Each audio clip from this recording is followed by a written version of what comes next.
transcribed.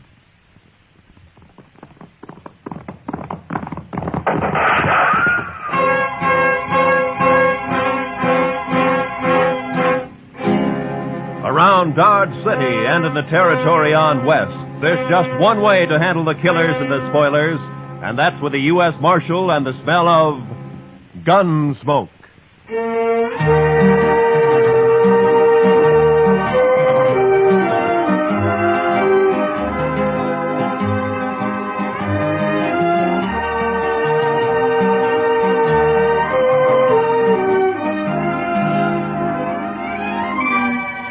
Gunsmoke, starring William Conrad. The story of the violence that moved west with young America. The story of a man who moved with it. Matt Dillon, United States Marshal.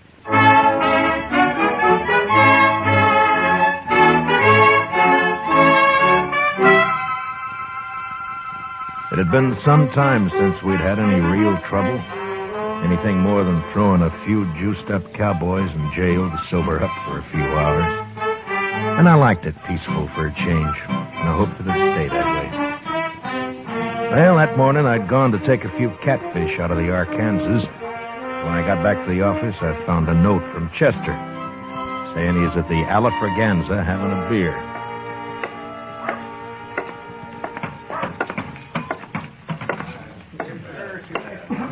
Hello, John. Over here, Mr. Dillon. Any luck, sir? Oh, about a dozen, Chester. We'll have them for supper. No, that'll be fine. Oh, I've been telling Mr. Carter here about you, Mr. Dillon. Mr. Carter? Robert P. Carter. How do you do, Marshal? Hello, how are you? Buy you a drink? Well, thank you. Yes, I believe I will. I think I'll have a beer. Bartender, a beer. Yes, Mr. Carter came in on the stage from Denver last Saturday. Oh, you live in Denver, Mr. Carter? Oh, heavens, no. New York, Marshal. I've only been west a few months, investing money in gold mines and cattle and the like. Mr. Carter's very rich. Oh. Well, Chester, I will be if Mother Nature holds out. His girl is coming in on the stage today, Mr. Dillon. Oh, is that so? My fiancée, Marshal. He met her in Denver, but she couldn't get ready in time to come here when he did. Ah, I see. I had to come ahead on business. Couldn't wait. We'll take the Santa Fe to St. Louis from here. They're going to be married in St. Louis, Mr. Dillon. Well, congratulations. Thanks. But is the stage always this late? He's worried, Mr. Dillon, with his girl on the stage and all. It'll be along, Mr. Carter. You talking about the stage? Oh, hello, Shiloh. Shiloh says he's been sitting there by himself all morning, Mr. Dillon. Since last night, Chester. You know something about the stage, Shiloh? Only that it's carrying $50,000 in gold out of Leadville. So? So maybe that's why it's late. What do you mean, man? Well, if somebody wanted that gold, they'd have to stop the stage long enough to get it unloaded, wouldn't they? Bandits. He means bandits. Now, hold it, Mr. Carter. You're already bleeding and nobody's shot you yet. What? Nothing. Just take it easy. The stage will get here all right. It's often a little late. But this man says it might have been held up. Why, there may have been a shooting. Well, now, he's just daydreaming, that's all. Wait a minute. Listen. Huh? Well, there it is now. Oh. See, Mr. Carter, there was nothing to worry about. It got here all right. Yeah.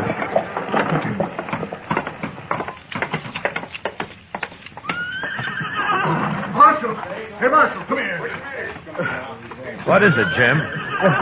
Got held up, Marshal. What? Lost 50,000 in gold. Where'd this happen? About 20 miles back near Cottonwood Draw, but... Anybody shot? Now, they shot and fired. They tricked it. But Marshal... Where's Jane? What? Driver! Where's the girl who was on this stage? What's happened to her? That's what I started to tell you, Marshal. There's a tree across the road. We got down to move it. This rider got the drop on us. He's all alone. Never mind all that. Where's the girl? He took the gold, took the girl, too. What? He took Jane? You mean to tell me you let him take Jane? Well, now, mister, there wasn't much choice. He held a shotgun on us, and they're gone before we could do a thing. Oh, but this is impossible. Now, take it easy, Mr. Carter. We'll find them all. You'll find them. You were off fishing when it happened. What kind of law is there around here anyway? Easy, Mr. Carter. I took one of the team after Marshal, but I couldn't get near him. He had an extra saddle horse with him. Put her on that. I see. But I don't think he planned on kidnapping that girl. Way it was, he just looked at her and told her to come along. Did you recognize him, Jim? No, Those horses are both sorrels. By heaven, Marshal, you'd better get her back here at once, or I'll take this up with Washington. I'll see you disgraced. Shut up, Carter. Chester, go get our horses and a couple of rifles. I'll get a few more details from Jim here. Well, don't you want a posse, Mr. No, there'd be too much shooting around that girl. Now, hurry, will you? Yes, sir. I'll hurry, Mr. Dillon. Mark my words. You'd better have Jane back here by nightfall, Marshal. You or care to ride along, Mr. Carter? No. No, I'm not equipped for that sort of thing. I'll take care of matters at this end. Yeah. All right, now, Jim, now tell me first exactly what happened. Well, we just come down into the draw about 100 yards from the creek.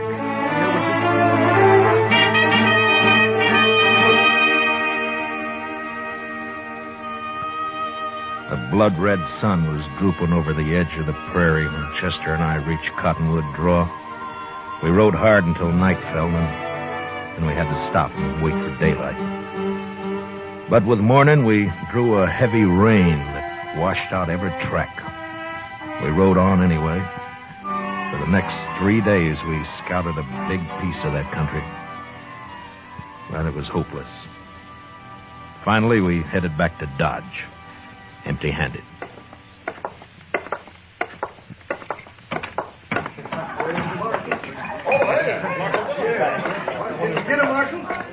Bartender, bring me a bottle, will you? Sure, Matt. Where is she, Marshal?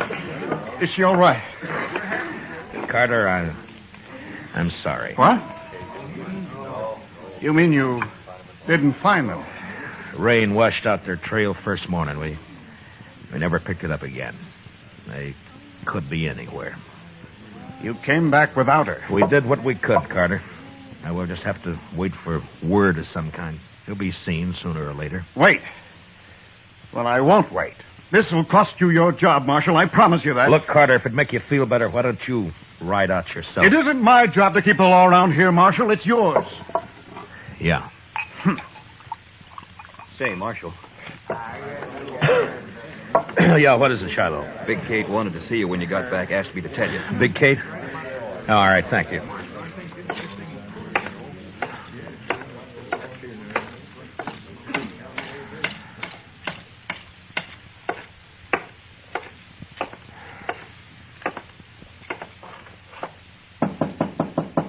Come in. Oh. No luck, eh, Matt? How'd you know, Kate?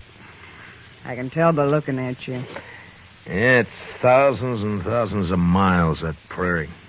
It'd been just luck if we'd found them. Nobody's blaming you, Matt. No?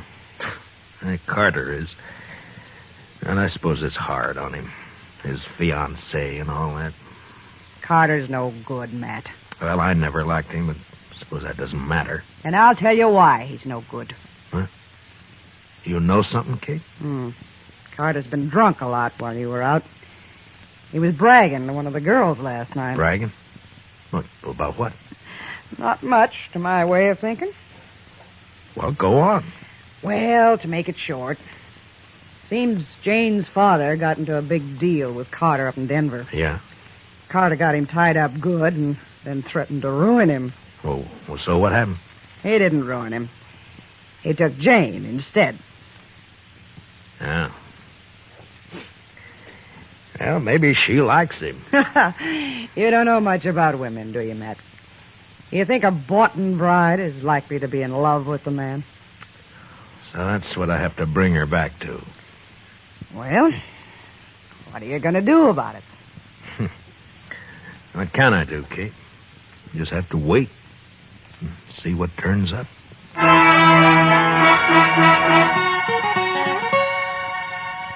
I waited a week.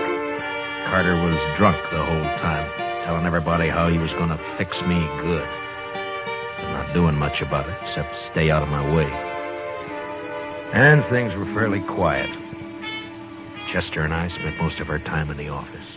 Well, he sure fooled me, Mr. Dillon. Now, Carter? Yes, sir. He seemed like such a nice fella. And so rich. He's rich, all right. But poor in spirit. You've been going to church again, Chester. Yes, sir, Mr. Dillon, last Sunday. Oh, last Sunday. Didn't it rain last Sunday? Oh, I like church, Mr. Dillon. But I sure do hate to get all dressed up. You the marshal? Yeah, I am. Here you've been looking for a man and a woman. You know anything, mister? My name's Chad Brown. Just rode in from Satana. Yeah? There was a man and a woman about 80 miles back on the trail. What color horses were they on? Well, as soon as they saw me, they rode off, so I didn't get very close. But both horses were the same color. I guess maybe sore. Yeah. Are you willing to ride back with me, Mr. Brown? I don't know, Marshal. I've got an awful thirst. That woman's out there against her will. I'll go. I'll get our horses. No, Chester. Be better if you wait here this time. We'll be back in a few days. With luck. Let's go, Mr. Brown.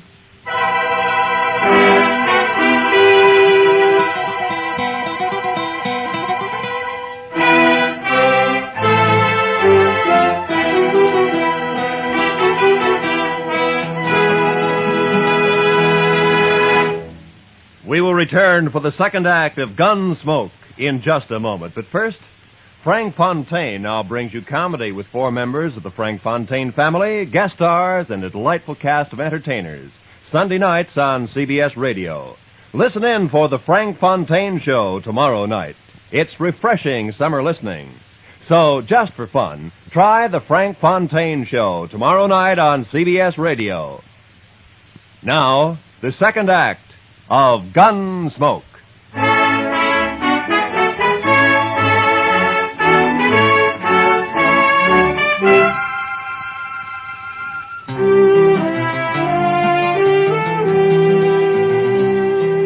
Chad Brown and I covered the 80 miles in a day and a half. The Outlaws' trail headed south for a few miles and then turned northeast, back in the general direction of Dodge. It was hot and still. On the horizon, there were occasional flashes of heat lightning. And then in the distance, we saw the long, low cloud of yellow dust that spelled cattle. A Texas herd trailing north. The kidnappers' tracks led straight into it, and an hour later, we pulled up not far from the swing of the herd. A line of longhorns stretched for several miles across our trail. We watched them, looking for a lag to ride through. All of a sudden, a rider came hallooing down on us. Hold up! Hold up there! Oh, boy, You ain't aiming to cross that herd, are you? Have you seen anything of a man and a woman around here, mister? Was they mounted? Yeah, a couple of sorrels. It don't matter. I ain't seen nothing but cattle and cowboys for 6 weeks. Besides, these cattle are plenty uneasy. They've been dry since yesterday morning. And that heat lightning ain't soothing to them. This herd's crossed the trail of an outlaw and a kidnapped woman, mister. That's so. Well, you just have to wait. You can ride around a drog back there, but you can't cut through this herd, mister. Look, I'm a U.S. Marshal out of Dodge, and I haven't got any time to waste. You think we can... I sure appreciate your problem, Marshal, but I can't help you. I'm trail boss of this outfit, and I got 3,000 head of cattle here worth maybe $20 a head at Dodge. They're too nervy now, and I sure can't chance your touching them off by riding through there. I guess he's right, Marshal. It'd be pretty risky from the look of them. They're moving too fast now. Yeah, I know. Just that I hate to lose the time. You got more time than I got cattle, Marshal. Well, I don't know about that. But I won't tempt the stampede, mister. We'll ride around the drag. We'll see you in Dodge. The Elephant still running? Yeah, it is. Mostly on Texas money. Adios.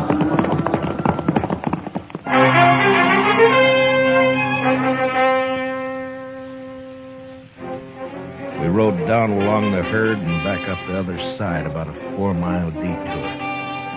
But we picked up the trail again and followed it till dark. Next morning, we found the outlaw still headed straight for Dodge, and all we could figure was that he must be new to the country and just plain lost. Naturally, he'd want to avoid asking questions of anybody. By noon, we were in sight of town, and during the last hour, neither Brown nor I said a word. Finally, we rode up Front Street and got down at the jail.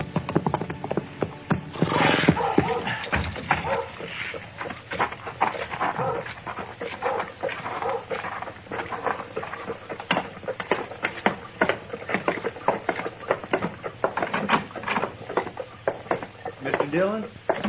We got 'em, Mr. Dillon. They rode right in here early this morning. Gave himself up, huh? Yes, sir.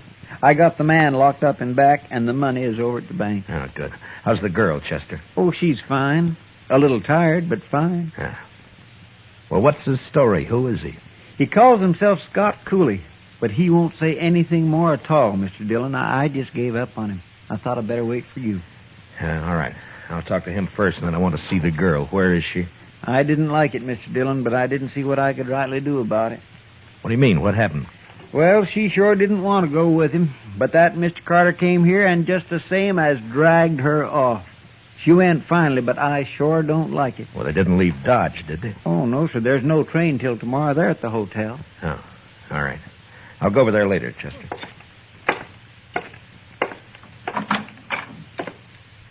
Yeah, so you're Scott Cooley, huh? You're new around here, aren't you? Well, anyways, I never saw you before, Marshal. Well, I've tried hard enough to meet up with you, Cooley. You're in trouble, you know, bad trouble. Marshal, you got anything to say, just say it right out. I got nothing to say. I'm just curious why you rode into Dodge, that's all. What do you care? I'm here. You got the money back and... And what? Oh, leave me alone, Marshal. Just leave me alone. You gotta talk sometime. Now, listen, Marshal. I'm ready to serve my time. That's why I gave myself up. But talk, no. I don't have to talk. Not for you. Not for anybody else. Mm-hmm. All right, Cooley. Have it your way. Marshal. Yeah? Marshal, you going to see Jane? Yeah? Why? Well, what are you going to see her about? Find out what happened? Yeah. Marshal, I don't suppose you'd let me out of here just long enough to kill Carter. Now, you mean the girl told you about it? I wouldn't care if I hang for it. It'd be worth it to kill him. Mm-hmm. Tell me something. What makes you think what you did's any better? What? You wouldn't understand, Marshal. But you do what you can for her, will you? Anything else you want to tell me? No, that's all.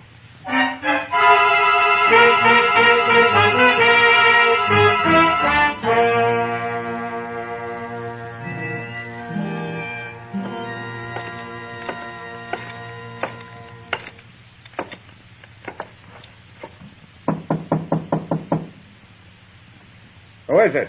Matt Dillon. What do you want? Open the door, Carter. I want to talk to the girl.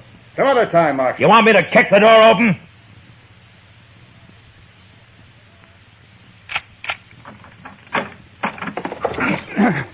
You're asking for trouble, Carter.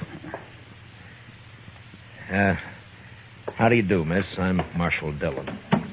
How do you do, Marshal? I know you've been through a lot, miss, but I have to get the whole story from you so as I can file the proper charges against this outlaw, Scott Cooley. You want to use me to put him in prison? Is that it? Well, he's committed 2 crimes, robbery and kidnapping. We'll want him up for both. Well, doesn't the fact that he gave himself up and returned the money help at all? I'm afraid I don't gather your drift. Then let it go at that, Marshal. We're leaving Dodge on the next train. So Jane won't be here to testify anyway. No? Is that what you have in mind, Jane? Oh, no. I mean, I don't know. Oh, please. She's upset enough. Marshal, leave her alone. If I want anything out of you, Carter, I'll knock it out. Now shut up. You can't talk to me like that. Wait. Marshal, I'll tell you all about it, but first... Yeah? Well, not in front of him. Make him go out, and then I'll tell you. All right, Carter. Outside. Don't you order me around. This is my room. I'll throw you out. If I open the door and find you around, I'll throw you all the way downstairs. Now get it!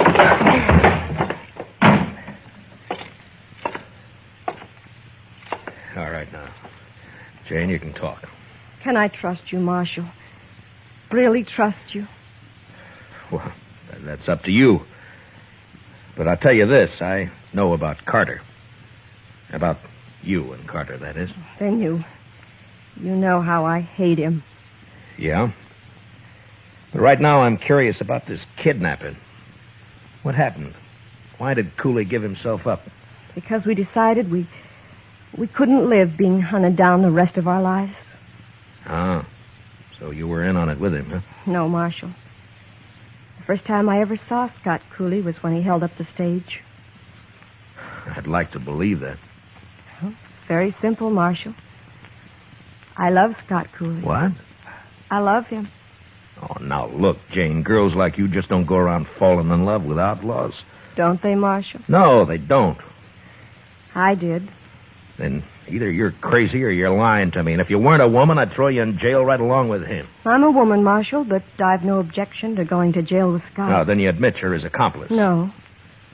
I suppose it's hard for you to understand, Marshal. It is. Well, I'll try to make it simple. You see, Scott doesn't know why he took me with him when he held up the stage. He's never done anything like that before. It just seemed perfectly natural to him. He saw something he wanted and he took it. That's all. I'm afraid the court will look at it somewhat differently. Well, I suppose he'll go to prison for the holdup, but not for kidnapping. Why not? Because I'll testify that I went with him of my own free will. I almost wish you two hadn't ridden back to Dodge. Marshal. Yeah. You said you know about Bob Carter and me. Yeah? Well, Scott's been wild and he's done wrong, but he's never done anything really evil. Well, maybe you're better off with Cooley. If he straightens out. You know I am. Don't you, Marshal? It's no business of mine. I'm a peace officer, not a matchmaker. My job's to keep Cooley under arrest and get him up for trial, and that's all. Now, what you do is your own business. You can testify any way you like. I can't stop that. Oh, please. Marshal, help me. There's no one else who can. Yeah, who is it? It's Carter. Open this door.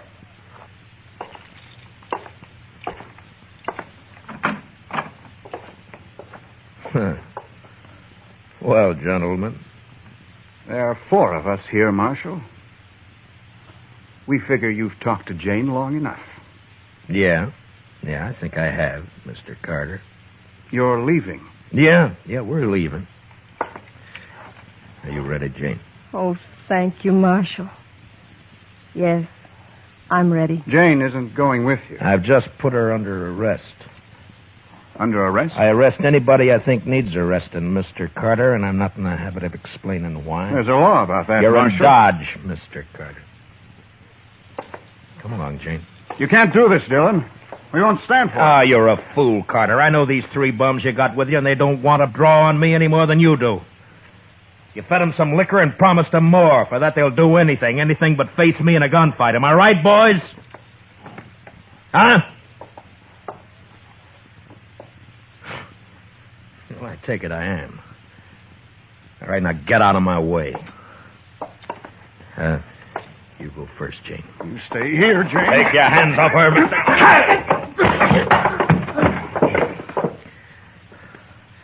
Just step over him, Jane.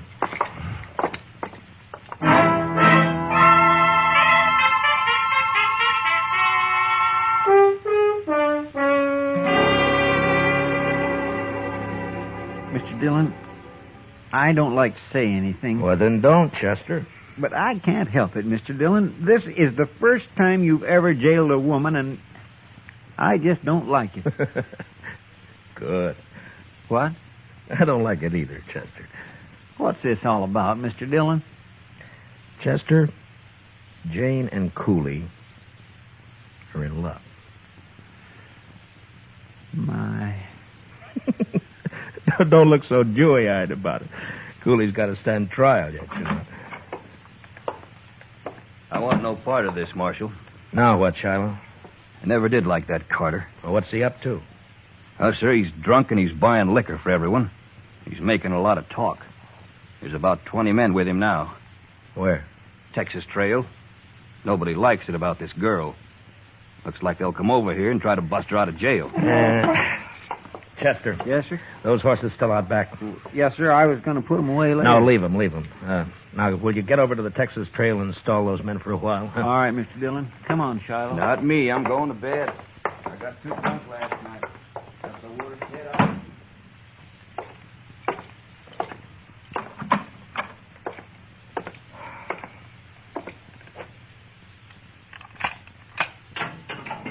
Cooley, Yeah?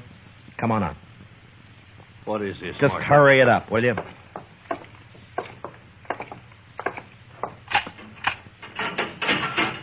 Let's go, Jane. Oh, no. Stay where you are, Jane. I don't You'll do like what I this. tell you, Cooley. It's all right, Scott. We can trust him. Yeah, but I don't know what he's got. Scott.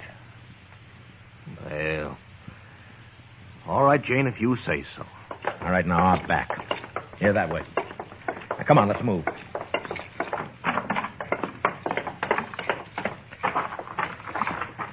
All right, you take the gray horse, Jane. He's gentle enough. But hurry, will you? All right. Come here. Come on, boy. Where are we going, Marshal? We're going to Hayes City. Cooley's going to stand trial there. Yeah, They got the money back, Scott. They can't do much to you. I know. But there's that kidnapping, too. I won't testify. That's all. Jane, you're going to have to testify. You'll be in contempt of court if you refuse. Then I'll lie. Anyway, I did go of my own free will. After a while, anyway. That's perjury. But you don't have to do that either. There's an easier way. How? Well, before I deposit Cooley in the Hayes City jail, we might just make a little stop. What do you mean, Marshal? Stop where? We're going to stop at the preacher's. You know, a married woman can't testify against her husband. Scott. Scott. Come on, honey, let's ride.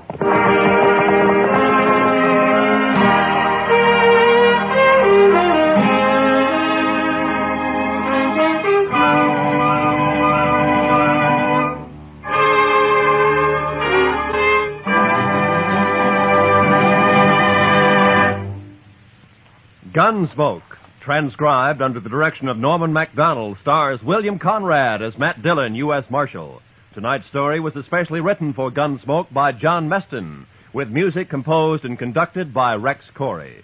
Featured in tonight's cast were John Stevenson, Larry Dobkin, and Patricia Walter, with Mary Lansing, Herb Ellis, Jonathan Hole, Jim Nusser, and Frank Gerstle. Parley Bear is Chester. Join us again next week as Matt Dillon, U.S. Marshal, fights to bring law and order out of the wild violence of the West in Gunsmoke.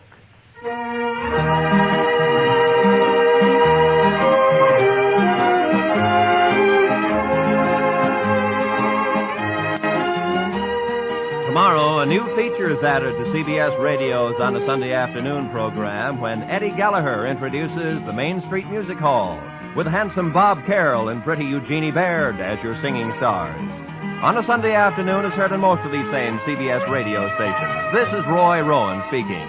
And remember, daytime is a gay time with Arthur Godfrey on the CBS Radio Network.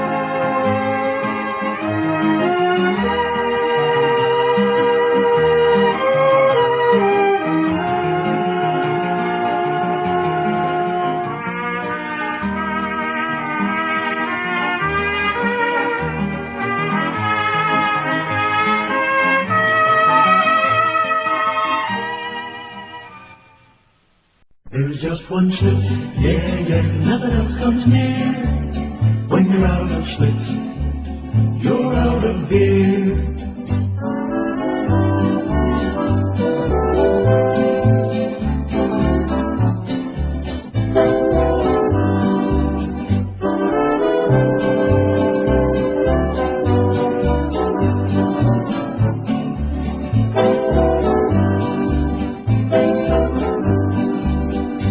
you like it light with a big taste too. There's only one brew that will do. When you're out of Schlitz, you're out of beer. Real gusto in the great light beer Schlitz. Ah, don't touch that dial. Listen to...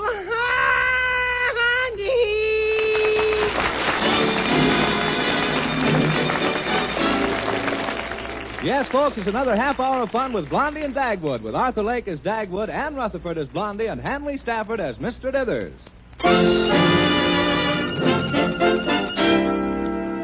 Blondie and Dagwood in just a minute, but first a word from the Ford Dealers of America. Again, for 1950, Ford has won the Fashion Academy Gold Medal Award as Fashion Car of the Year.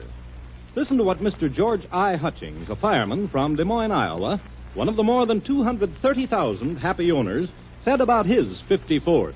I was surprised a low-priced car could have the room and beauty inside that my 50 Ford has. I was expecting that only the most expensive cars would have that much space and would look as rich. With the style on the inside equal to that on the outside, I can see now why my friends told me to get a new Ford. The smooth power and pep of that V8 engine and the comfort of driving my 50 Ford makes me the proudest car owner in town. Comments like that are heard every day by Ford dealers. But we want you to prove for yourself that the new 1950 Ford is the one truly fine car in its field. The classified phone directory will give you the name of your nearest Ford dealer. Or perhaps you know him personally. Call him tomorrow and ask for a test drive in the new 1950 Ford. Feel its comfort. Hear the purr of its mighty V8 or 95 horsepower 6. See its many big car features. Yes, see, hear, and feel the difference yourself. Test drive the new 1950 Ford tomorrow. And now for our weekly visit with your neighbors, the Bumsteads of Shady Lane Avenue. Well, it's about 6 o'clock in the evening in the Bumstead household. Dagwood has just come home from the office, has taken his usual dive for the couch, and is lying there all unraveled as Blondie tells him what happened during the day. And then at 4 o'clock, Alexander's schoolteacher, Miss Ellerby, called out. Yeah, and she said she was keeping Alexander after school. And said that she was keeping... How did you know? Well, last night, Alexander got me to teach him my good old 1-2 punch. You're encouraging him to fight, Dagwood. Oh, shame on you. Oh, no, I'm not. But I'll bet he's passing out a few black eyes that he owes to a few of his friends on his way home. I wish I was young again. Boy, would I get into trouble. Well, I don't think he's been fighting. No, he's a bumstead, and I'll bet he's been fighting. What'll you bet? Well, I'll bet. Okay, if he hasn't been fighting, I'll do the dishes tonight. Now, if he has been fighting, you've got to take care of the furnace. How about that? It's a bet. And that includes going down to look at it at 5 in the morning. Well, that's a hard bargain, but okay. Am I going to enjoy kicking you out of bed at 5 o'clock in the morning? Oh, boy. Oh, I'll see who it is, dear. Okay. I'll just curl up here on the couch and rest my eyes a little bit. Why, hello, Miss Ellerby. Well, come right in. How do you do, Mrs. Bumstead? Thank you. Oh, my, this room is so homey. Those beautiful curtains, the lovely furniture, the rugs, and... Oh, this cute dog sleeping on the couch. Hey, cut it out.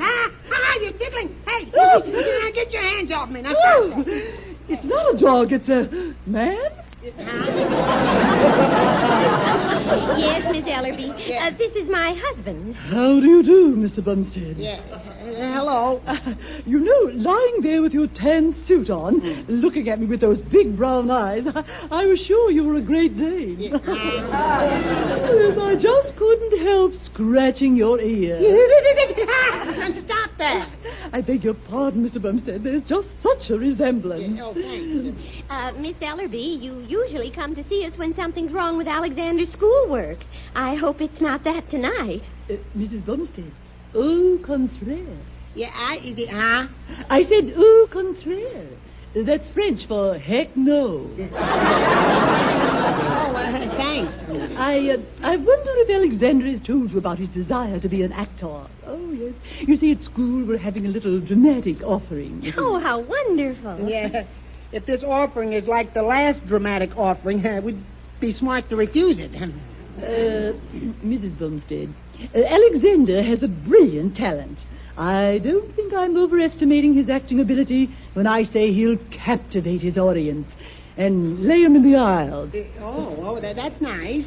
Alexander, an actor? Do you really think he has talent? Oh, yes. I definitely feel the kid has a lot on the ball. Hey, what do you teach, Miss Ellerby? English, of course. And the drama. Yes, you can't tell, you know. Alexander might grow up to be another Clark Gable. Oh. Or Van Johnson. Oh. Or Montgomery Clift. Oh, I mustn't do this to myself. I don't know about this, Miss Ellerby. Oh, Mr. Bumstead, it's a very interesting profession. The good actors make as much as $2,000 or $3,000 a week. And that ain't hay. Did you say ain't? Oh, I'm sorry. It just slipped out. Yeah. What would the school board say if they knew you had said ain't? Mr. Bumstead, I hope you'll keep my little grammatical slip strictly entre nous. Entre nous? That's French for under your hat. Yeah. Okay, sure. Now, you won't discourage Alexander in his acting aspirations, will you? No, we won't say anything for a while, at least. Well, thank you. Now, I really must be running along, and thank you again so much. Well, I'm glad you dropped in, Miss Ellerby. Au revoir. Yeah, Ford Coupe. Oh, Mr. Bumstead, I still say you'd make a wonderful Great Dane. That's a fine English teacher. Now, there, dear. I don't think you look like a Great Dane. Only a little bit around your muzzle. I mean your mouth. Yeah, Blondie. Oh, I'm just joking, dear. Oh, I think I just heard the back door. That must be Alexander. Oh, is that you, Alexander? Yes, it is I. Alexander, what have you been doing? Oh, good evening, Pater. Huh? Good evening, Mater. Jeepers! I'm so sorry I was delayed. It's a splendid evening this evening. And this, Pa? What kind of talk is that? Alexander, is that you? It always has been. Look, Alexander, look, let's forget all that stuff. Look, have you been fighting today? Oh, perish the thought. Ridiculous. No, look, just answer yes or no, that's all. Yes or no. No, Pater. Hey, what is this Pater business? What is this? Oh, don't you know, old chap? That's British for Latin for my old man. Alexander, look, now what goes on here? Wait a minute, Dagwood. I know. It's what Miss Ellerby said. You mean that I look like a Great Dane? No. That Alexander might be a great actor. He's being an actor. Oh, yeah, that's what it is. Oh, yeah, I get it now, yeah. Well, Alexander, you just don't talk like yourself. Yeah, and you don't act like a real Bumstead either. I doubt if I ever shall again. I'm thinking of changing my name. Alexander. Yes, Pater? And don't call me Pater, I'll call you Potato. Oh, very well, sir. What do you mean you're thinking of changing your name? Well, Mater, I think what your father said about Pater goes double for Mater. Now, what's wrong with your name, please? Well, it doesn't have any dignity. What's the matter with Bumstead? Bumstead. It sounds like a man falling down the stairs. And what name were you thinking of? Well, how about Alexander Barrymore? Of course, it would only be my stage name. Off stage, my name would be Alexander Gable. It's lucky my girl's name is Sylvia. Now, see, Dagwood, he does want to be an actor. Oh, no, not that, please. Yes. I can't decide whether to be an actor and be famous or be a ham and make money. What a decision. To be or not to be, that is the question. A Hamlet, you know. Yeah, I know. You know, I played Hamlet once myself.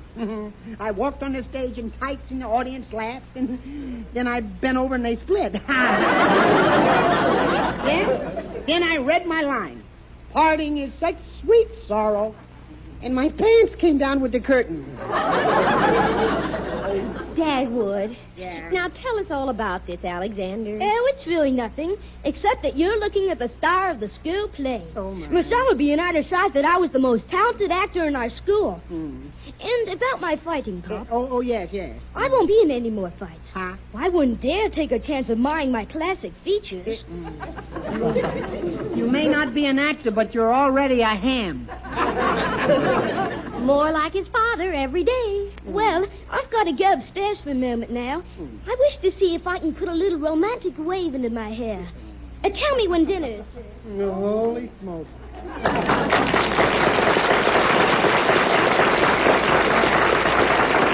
How do you like that? Our son, an actor.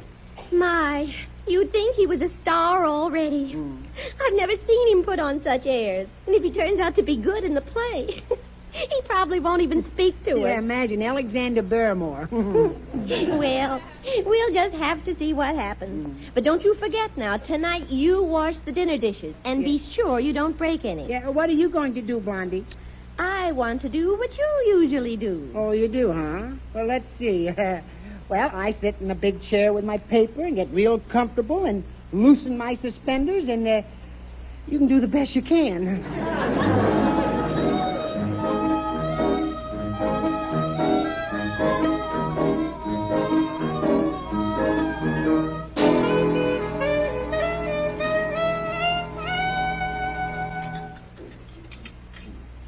Oh, this is wonderful with Dagwood doing the dishes. If I can make some more bets like that, life is going to be very simple. Oh, no. Well, life will be simple, but we'll be eating off paper plates. Dagwood.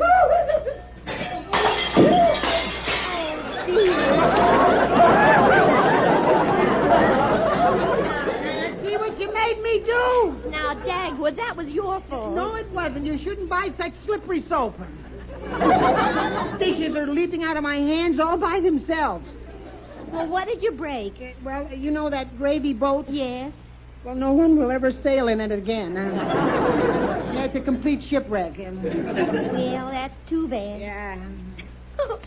You know, dear, you look very cute in that little apron of mine with the pink ruffles. Yeah, now stop that. Oh, may I powder your little nose? You cut that out. When my nose needs powdering, I'll powder it myself in the powder room. Oh, no. Dear, I'd like to see you wear that apron every night when you wash the dishes. Oh, hey, Pop. Hey, Mom. Father. Oh, Mother, dear. Yeah. What is it? I've been thinking about... Holy smoke, Pop's wearing an apron. Yes, he's doing the dishes. Gee, Pop, you look just like a girl. Yeah. I thought it was Great Dane. Well, I just wanted to tell you that I've decided not to change my name to Barrymore. Yeah. Well, that's good. How does this sound? Alexander Boyer. Oh, no. But yes, you must come with me to the Casbah. Indeed, we will beget the wood in the Casbah.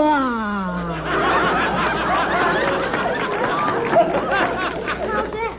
Bah. Now go on upstairs and get after your studies, Alexander. And that doesn't include making faces at yourself in the mirror either. Very well, Father dear. And don't call me Father dear. Call me Pop dear. Well, whatever you say, sir. Oh, by the way, Mom. Yes, Alexander. Tomorrow morning, I think I'll have breakfast in bed. Tea bags and crimpets, please. Yeah. Well, good night, ham bone.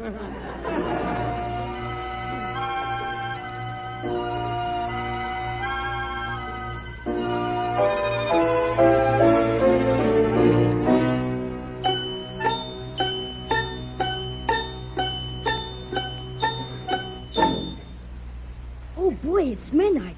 I'll try my new character out on Mom and Pop.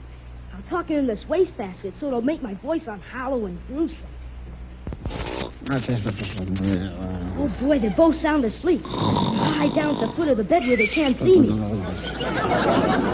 There. Well, here it goes.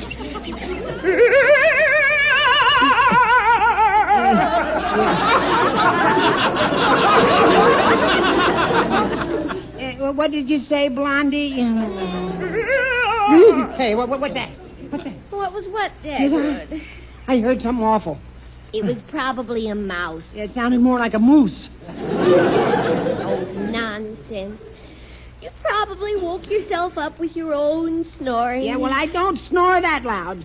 Yes, you do. I've had to tell our neighbors that you're testing a foghorn for Point Magoo. Yeah. You're dreaming, dear. Oh, yeah. If I'm dreaming, it sure is gruesome dreaming.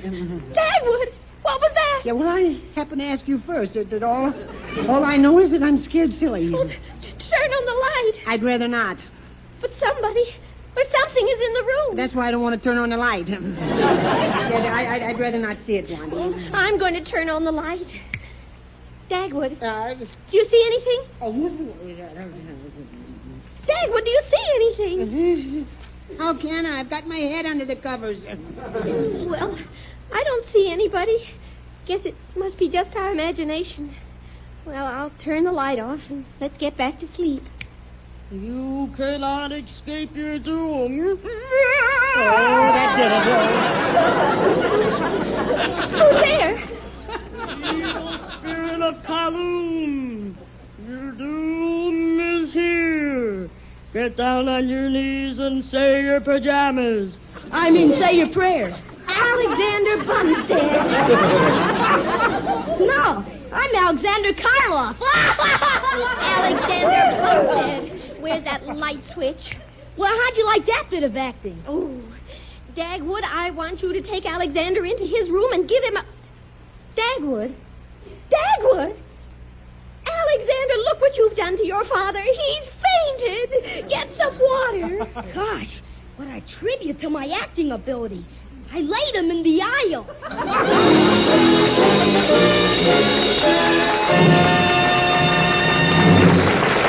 We'll continue our story in just a moment, but first, here's a message from the Ford Dealers of America. More than 230,000 happy owners agree it makes sense to drive the 1950 Ford before you buy any car at any price. And your local Ford dealer invites you to test drive this great new car in your own way. Yes, get behind the wheel of the new Ford, which again for 50 has won the Fashion Academy Award as America's Fashion Car of the Year. Touch the starter and thrill to the instant response of the mighty Ford engine that whispers power. Now take this 50 Ford out into traffic and notice how completely easy it is to handle. Then to the open road and feel the big car stability, the solid comfort of Ford's famous midship ride.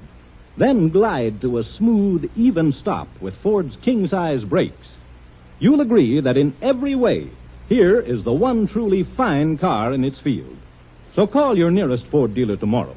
He'll be delighted to arrange a test drive in the new 100-horsepower V8 or its companion in quality, the 95-horsepower 6. See, hear, and feel the difference by test driving the new 1950 Ford. Well, after what happened last night, Dagwood didn't get back to sleep for a while, and consequently, he overslept this morning. He's a little late, and he's had to whiz out the door to top speed. Hey, goodbye, Dagwood. Goodbye.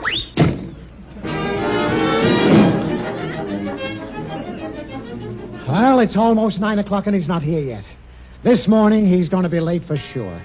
1, 2, 3, 4, 5, 6, 7, 8, 9.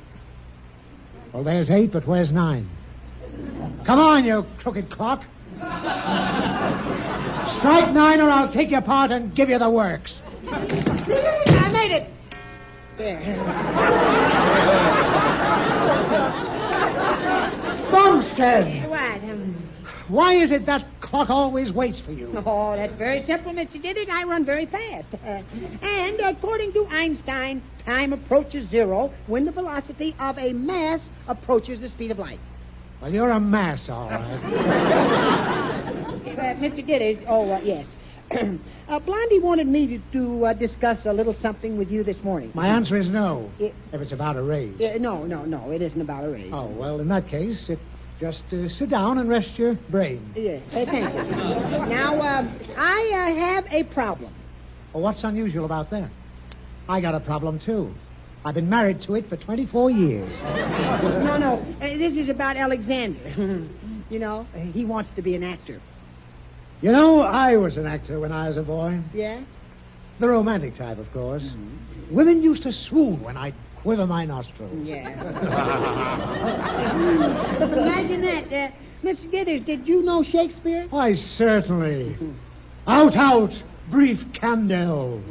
Life's but a walking shadow. A poor player that struts and frets his hour upon the stage, and then is heard a no more. Ah. Do I know Shakespeare? Yeah.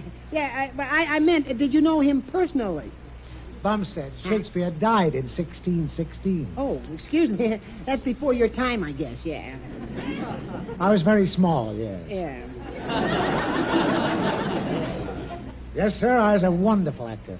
But it wasn't easy for me. Yeah, it sounds like it wasn't easy for the audience either. Mr. Dithers, what was your most difficult role?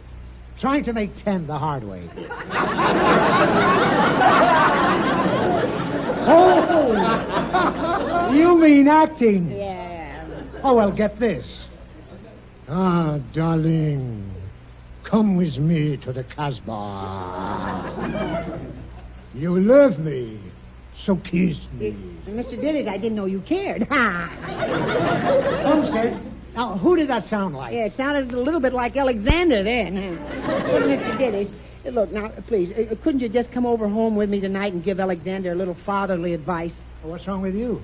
Well, you know how kids are. They don't pay any attention to what their parents tell them, but they'll listen to the first strip that comes along. What's that? I mean, the first dope. No, they'll... Please, never mind the apologies. Yeah, well, anyway, you could tell him about the disadvantages of being an actor, couldn't you? Disadvantages? Yeah.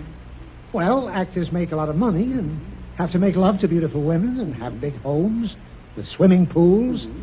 Have to make love to beautiful women and, what are the disadvantages? No, please, Mr. Dithers, you will talk to Alexander tonight, now, won't you? What are you having for dinner? Roast prime ribs of beef with mashed potatoes and gravy. I'd be delighted.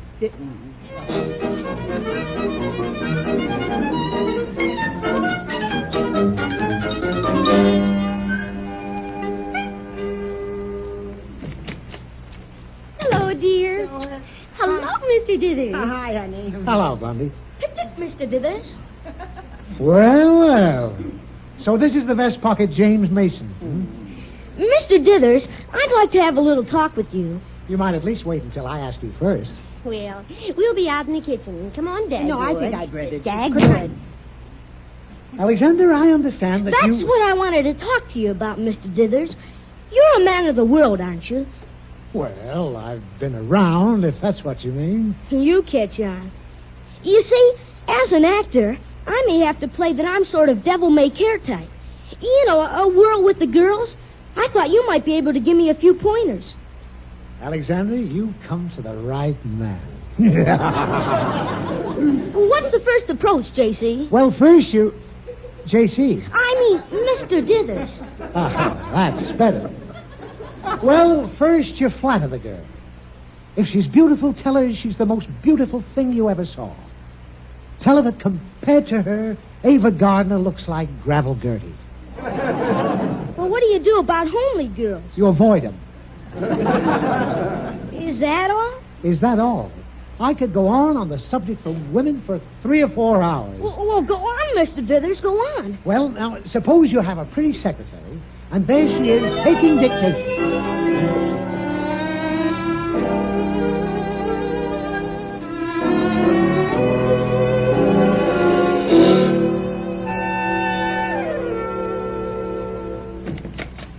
You two through talking yet? Yeah, Mr. Dithers, did you give Alexander some fatherly advice? Well, yes. Let's just call it advice. Yeah. Come in. Where's Alexander now? Oh, he's just calling up Little Skirt. A girl he knows. Can I talk to Sylvia, Mrs. Gibson? Thank you. Did you talk him out of wanting to be an actor? Well, you see, Well, go ahead. What were you talking about? Sylvia. Hello, Sylvia. This is Alexander. How are you, you gorgeous hunk of plunder? Gorgeous hunk of plunder? Well, what kind of talk is that? Well, I better be running along now. Well, certainly you are. Why, Sylvia, you make Ava Garner look like Gravel Gertie. Boy, Mr. Dithers, has she ever eaten it up? Well, I better be running along now. Listen, Luscious, if you're a good girl, I'm going to give you a break. I'll let you carry my books to school tomorrow. You heard me. You wait outside so I won't have to ring your bell, see? You want a finish coat? It'll do you good. Song, baby!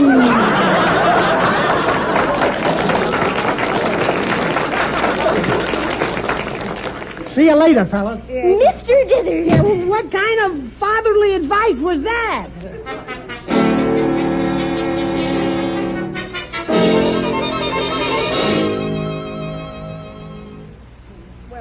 I guess Alexander ought to be back home from school any minute now, huh? Dagwood, I don't mind Alexander becoming an actor later, but first he's got to live like a normal growing boy. We've just got to get this stage-struck business out of his head. It's almost impossible now. Hey, wait a minute. I think I've got it, Dagwood. Right. We'll do a little acting ourselves. What do you mean, Blondie? Well, when he comes home, you can play a hard-boiled character like Humphrey Bogart or Alan Ladd or Burt Lancaster. Hey, I'd like that. And I'll be a hard-boiled wife. We'll show him how much fun it is to have someone acting different parts at home all the time. Well, can you do it, dear? Well, I can try. Of course, I'm afraid it's going to be a traumatic experience for him, but it's all for the best. Oh, Mother, dear. Oh, Father. Wait, let him come in here. Yeah, and then we'll let him have it. Yeah. Oh, there you are, Dagwood. Yeah, don't call me Dagwood, see? If you call me that again, it's going to be just too bad for you, Shorty. Hey, what's the matter with Father, Mother? How'd I know what's the matter with your old man? Now, look here, Alexander. We don't like the way you talk, see? You sound like a sissy, see? Who doesn't like the way I talk? Me and Bummy here.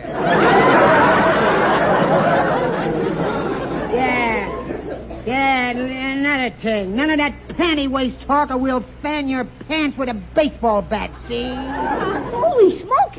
Hey, what's the matter? What's wrong? And it's going to be just too bad for you if you threw your coat on the floor in the hallway. Hey, come on, let's go take a gander and see if he did it, Bummy. Okay, baby.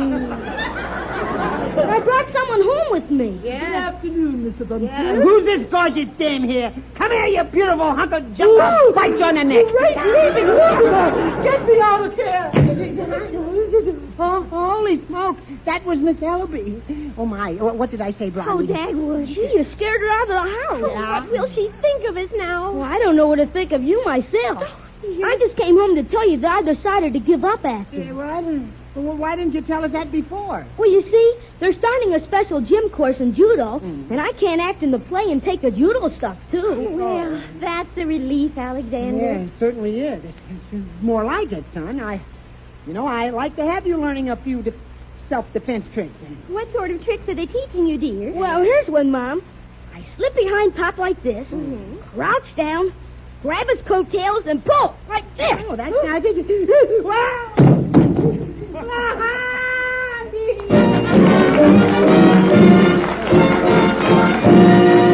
a word from the Ford Dealers of America. If it's a new truck you're looking for, your Ford dealer has big news for you. Ford truck prices have just been reduced. That's right, price reductions up to $80. These reductions are made possible by engineering advances and improved production methods. Ford trucks at these new reduced prices have all the extra value features that made Ford America's #1 truck value. The industry's only choice of V8 or 6, the $1 million cab, bonus-built construction. 21 smart advancements that give you more performance at less cost. Stop in at your Ford dealers today. See Ford trucks for $50 at the new reduced prices. Remember, Ford trucks cost less because Ford trucks last longer. Latest available registrations prove it. Listen to Blondie next week over many of these same ABC stations. Yeah, we're a little late tonight, folks, so good night, everybody. This is ABC, the American Broadcasting Company.